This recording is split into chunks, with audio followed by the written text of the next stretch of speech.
ज़िंदगी में अगर कुछ बनना है तो ईगल की तरह बनो, तोते की तरह नहीं। क्योंकि तोता बोलता तो बहुत है लेकिन ऊंचा नहीं उड़ सकता, जबकि ईगल चुप रहता है लेकिन आकाश को छूने की हिम्मत होती है। सारे पक्षी झुंड में उड़ते हैं लेकिन ईगल अकेला उड़ के अपने लक्ष्य तक पहुंचता है।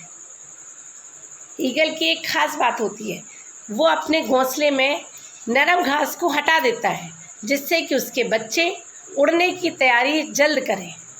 इसका मतलब ये कि अगर हमें सफलता और लक्ष्य तक पहुंचना है तो अपने कंफर्ट जोन से बाहर निकलना पड़ेगा। क्योंकि कहते हैं ना कि जब तक ना मिले सफलता नींद चैन को त्यागो तुम। इसीलिए हमें भी अगर सफलता चाहिए तो कंफर्ट जोन से बाहर निकलना पड़ेगा।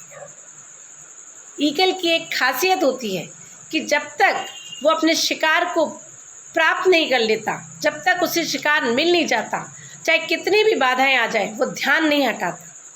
इसी तरह से हमें भी अगर अपने लक्ष्य की प्राप्ति नहीं होती है, जब तक अपने आप को, अपने माइंड को वहीं लगा कर रखना चाहिए। चाहे कितनी भी बाधाएं आ जाए, कितनी भी मुश्किल आ जाए, हमें उन बाधाओं से अपने लक्ष्य के लिए भटकना नहीं चाहिए। ईगल की एक खासियत ये भी है कि उसका माइंड बहुत स्ट्रांग होता है। वो स्ट्रांग माइंड होता है।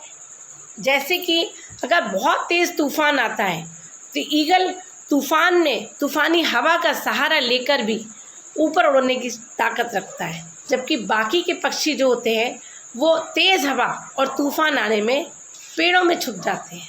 इससे ये पता चलता है कि अगर हमारे को ज़िंदगी में कठिनाई है, चुनौतियाँ आ रही हैं, तो हमें उनका डटकर सामना करना चाहिए, ना कि उनसे डरना चाहिए। Eagles are strong minded.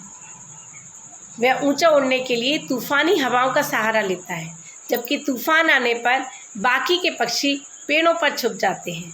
इसका मतलब ये कि अगर जीवन में चुनौतियाँ आएँ तो उनका सामना करना चाहिए और उनका सामना करके अपने लक्ष्य को प्राप्त करना चाहिए, ना कि उनसे डरना चाहिए। कहते हैं ना कि हिम्मते जोश के तरकश में जद्दोजहद का वो तीर जिंदा रखो। शिकस्त हो चाहे हर मोड़ पर, हर बार कामयाबी की उम्मीद जिंदा रखो। राधे राधे।